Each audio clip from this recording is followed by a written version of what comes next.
ስትጠመቁ ይቀዘቅዘኛል ካላችሁ አማኞች ሳትሆኑ ምክንያተኞች ሆናችሁ።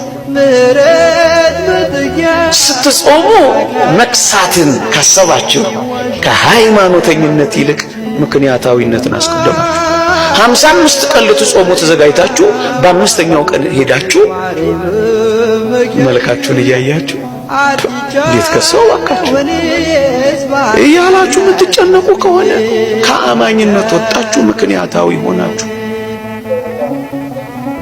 አዎ ስትመጸውቱ የሚሳሳባችሁ ከመሰላችሁ ከአማኝነት ወደ ምክንያተኝነት ሄዳችሁ።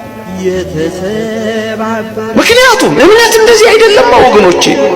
ስትሰግዱ እንደምትከሙ አስባችሁ ከስግደት ነፃ ስትወጡ ሃይማኖተኞች ሳትሆኑ ምክንያታውያን እየሆናችሁ ትሄዳላችሁ። ስለዚህ አማኞች መሆናችሁ ይቀራል። በፎርሙላ የምትመሩ ትሆናላችሁ። ከእምነት ይልቅ ምክንያተኝነትን የምታስቀድሙ ትሆናላችሁ።